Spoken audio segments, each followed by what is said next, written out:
Hello everyone. So this is Karthikeyan, biology faculty from SIMS Institute, Nanganallu. We'll be discussing NEET 2019 biology solutions. One. So the ciliated epithelial cells which are required to move the particle such as mucus, okay, it is OR, I'm sorry, in a specific direction. In humans, these cells are mainly present in. Please understand, cilia is concerned with movement. Okay, so maina is present in your respiratory tract and in your uterine tracts. Okay, uterus and then fallopian tube. We have the ciliated epithelial cells. So out of this, bronchioles and the fallopian tubes. So maina, it is present only in respiratory tract, uterus and the fallopian tubes. So this is the answer. Again, a simple question: which one of the following is not a method of in situ conservation of biodiversity? So it is botanical gardens. Botanical gardens, zoological parks, all these come under ex situ conservation, whereas endemic or in situ conservation, we have reserves, sanctuaries, and then sacred groves. Again, this is a applicative based. If you would have seen my interview on how to crack NEET biology, I would have told you one specific point. Questions are based on the applicative aspect of NCERT. So this is one question that we will be able to understand what is the meaning of applied part of NCERT. So this this terminologies that you see in the options: directional, stabilizing, disruptive. So all these you would have come across a very good principle called as R.D. Weinberg principle, right? So understand the question. This is one tricky question that was asked. The weight of the newborn ranges from 2 to 5 kg. 97% of the newborn with the average weight of 3 to 3.3 kgs. Whereas 99% of the infants born with weight from 2 to 2.5 or 4.2 to 5, they die. What selection process is taking place? An excellent question. So we will try to understand. So my scale of weight is between 2 to 5.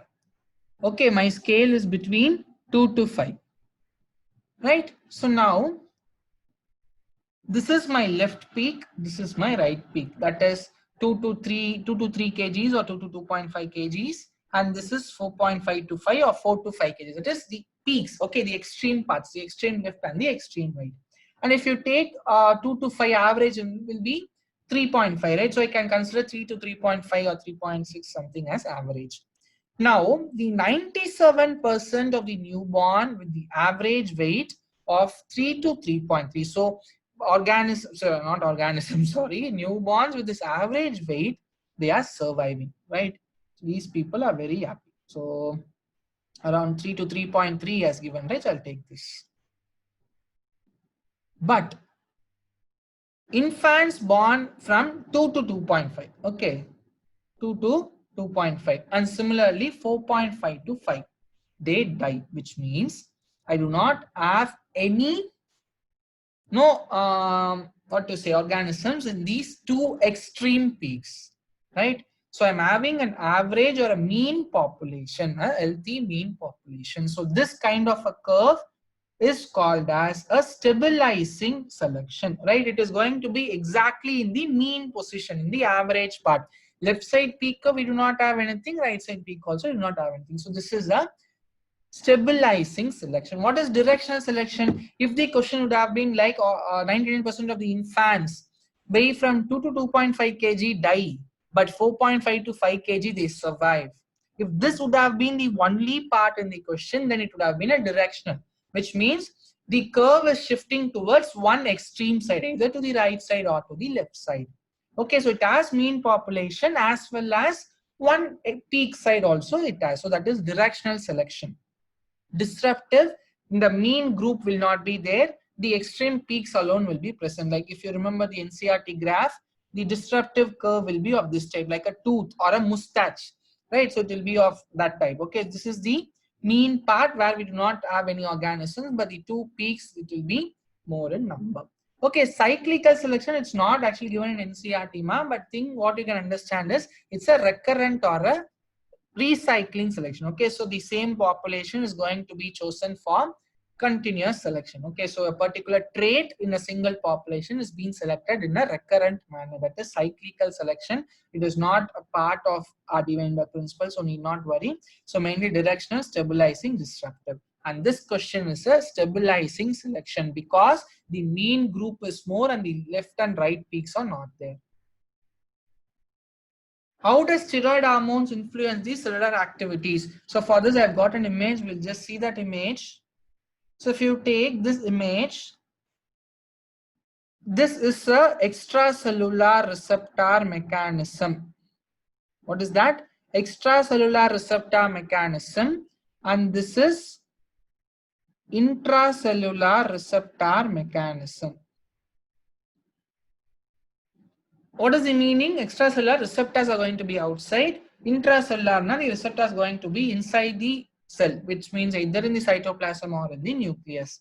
Extracellular receptors, they are going to deploy something called as second messengers like cyclic AMP or calcium ions that is going to help in the physiological responses. Whereas if you take these intracellular receptors, it is directly going to bind to the nucleus. It is going to get with the genome. Okay, so it is going to involve in the transcription part and all that. So this is the basic difference. Okay, so extracellular pathina, all your peptide hormones.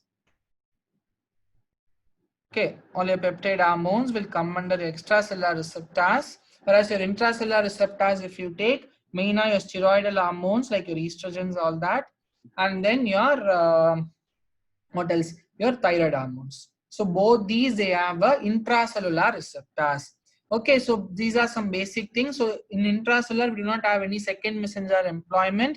Directly it binds to the genome and there is transcription, all that. Whereas in extracellular receptors, we have this generation of second messengers. So with this knowledge, if you attend this question, steroid hormone, so we have seen it as an intracellular receptor. Okay, so what it is going to do, it is going to bind to the DNA and form a gene hormone complex. Okay, it is not going to form this hormone receptor, but instead gene hormone complex, activating cyclic AMP. We saw just now, it is second messenger, so seen in case of your extracellular receptors. Aquaporin channel is a second messenger. Aquaporin is for your ADH. Okay, so you need not confuse all that here. Seen as the permeability of cellular membrane, so no way. Okay, it is all with your extracellular receptors. Clear? Next, everything is from NCERT. These 2019 people are really lucky. So the following statement is not correct. Lysosomes have numerous hydrolytic enzymes. You all know it is going to contain some lytic enzymes. Yes, it's an absolute correct statement. Hydrolytic enzymes of lysosomes are active under acidic pH. It's a statement from NCERT. Please refer these content there. Okay, it is going to be active under acidic pH only. And lysosomes, obviously, they are membrane-bound structures. The fourth one, if you see, they are formed by the process of packing in the endoplasmic reticulum. It is not so. It is packed at the Golgi apparatus. It is packed at the Golgi apparatus. So the correct answer for this is, the incorrect statement regarding lysosomes is it is packed in the endoplasmic reticulum. No, it is in the Golgi apparatus. Okay, this is the wrong statement there.